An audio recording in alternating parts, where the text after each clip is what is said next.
Pernah nggak sih kamu lagi niat banget mau ngerjain sesuatu, tiba-tiba rasa malas datang menyerang? Tenang, kamu nggak sendirian. Rasa malas itu wajar banget kok. Tapi, jangan sampai rasa malas itu menguasai hidupmu. Nah, di video kali ini, aku mau kasih tahu cara jitu mengalahkan rasa malas cuma dalam 5 menit. Penasaran?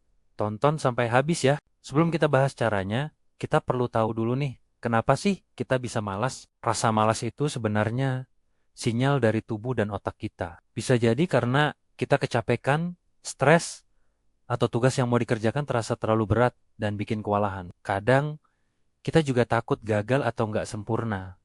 Jadi malah nggak mulai-mulai. Dengan mengenali penyebabnya, kita bisa lebih mudah cari solusinya. Jadi malas itu bukan berarti kamu pemalas, tapi ada sesuatu yang perlu diatasi. Oke, sekarang kita masuk ke intinya. Jurus pertama dan paling ampuh adalah aturan 5 menit. Gampang banget, coba deh bilang ke diri sendiri. Aku cuma akan kerjain tugas ini selama 5 menit. Setelah itu, boleh berhenti. Entah itu beres-beres kamar, mulai nulis skripsi, atau balas email kerjaan. Setel alarm selama 5 menit, lalu mulai. Kenapa cara ini ampuh? Karena 5 menit itu terasa sangat singkat dan gak menakutkan. Rintangan terbesar biasanya kan cuma untuk memulai. Nah, aturan ini memaksa kita untuk melewati rintangan itu. Kamu akan kaget. Seringnya setelah 5 menit berlalu, kamu malah jadi keasikan dan pengen lanjut terus. Momentumnya udah dapet. Jurus kedua, pecah tugas besar. Jadi potongan-potongan kecil. Kalau kamu lihat tugas bersihin seluruh rumah, pasti langsung pusing dan malas kan? Coba deh dipecah. Hari ini targetnya sapu ruang tamu.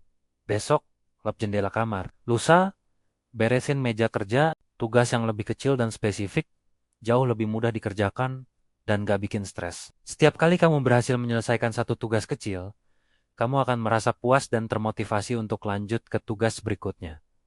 Ini seperti main game, kamu menyelesaikan satu level, lalu naik ke level selanjutnya. Rasanya nagih. Sekarang jurus ketiga. Siapkan lingkungan yang mendukung. Coba lihat sekelilingmu sekarang. Kalau meja kerjamu berantakan penuh, barang nggak penting. Atau kasur empuk terus-terusan manggil buat terbahan. Wajar kalau kamu jadi susah fokus. Coba deh rapikan mejamu, singkirkan semua gangguan seperti ponsel yang nggak perlu. Kalau mau olahraga, siapkan baju dan sepatu olahragamu dari malam sebelumnya. Lingkungan yang rapi dan siap pakai itu, secara psikologis akan mengirim sinyal ke otak kita bahwa oke, ini waktunya untuk produktif. Jangan remehkan kekuatan lingkungan, karena ini bisa jadi pendorong atau penghambat terbesarmu. Jurus keempat, pakai kekuatan imajinasi. Coba tutup mata sejenak. Bayangkan betapa leganya dan senangnya perasaanmu setelah tugas itu selesai. Bayangin kamarmu yang sudah rapi dan wangi. Bayangin email-email kerjaan yang sudah terbalas semua dan atasanmu memuji kinerjamu. Atau bayangin badan yang lebih sehat dan bugar setelah rutin olahraga. Visualisasi positif ini bisa jadi bahan bakar motivasi yang kuat banget. Ketika kamu fokus pada hasil akhirnya yang menyenangkan, proses mengerjakannya jadi terasa lebih ringan dan bermakna. Jadi, sebelum mulai, luangkan 1 menit untuk membayangkan kesuksesanmu. Jurus kelima, jangan lupakan hadiah untuk diri sendiri. Manusia itu suka banget sama reward. Jadi, coba deh bikin perjanjian sama dirimu sendiri. Kalau aku berhasil belajar 1 jam tanpa main HP, aku boleh nonton 1 episode serial favorit, atau setelah beres-beres rumah, aku mau pesan kopi enak. Hadiah ini nggak perlu mahal atau besar. Hal-hal kecil yang kamu sukai sudah cukup untuk jadi pendorong semangat. Ini akan membuat otakmu mengasosiasikan tugas yang tadinya membosankan dengan sesuatu yang menyenangkan. Lama-lama, kamu jadi lebih semangat mengerjakannya. Jurus keenam, bergeraklah. Secara harfiah, gerakan badanmu. Kalau rasa malas mulai datang, jangan diam saja. Coba berdiri, jalan-jalan sebentar di sekitar ruangan, lakukan peregangan ringan atau lompat-lompat kecil. Aktivitas fisik, bahkan yang ringan sekalipun, bisa meningkatkan aliran darah ke otak, melepaskan endorfin atau hormon bahagia, dan langsung membangkitkan energi. Cuman butuh 1 atau 2 menit untuk melakukan ini. Tapi efeknya bisa langsung terasa. Daripada scroll media sosial tanpa tujuan, lebih baik gerakan badanmu. Kamu akan merasa lebih segar dan siap untuk kembali fokus.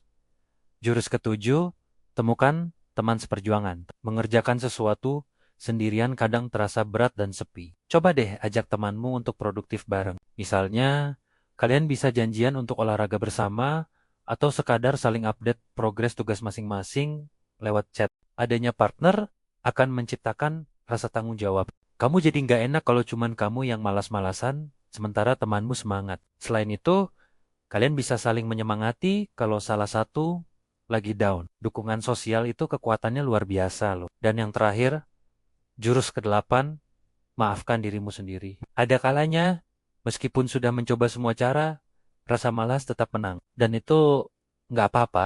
Jangan menghukum diri sendiri atau merasa jadi orang paling gagal sedunia.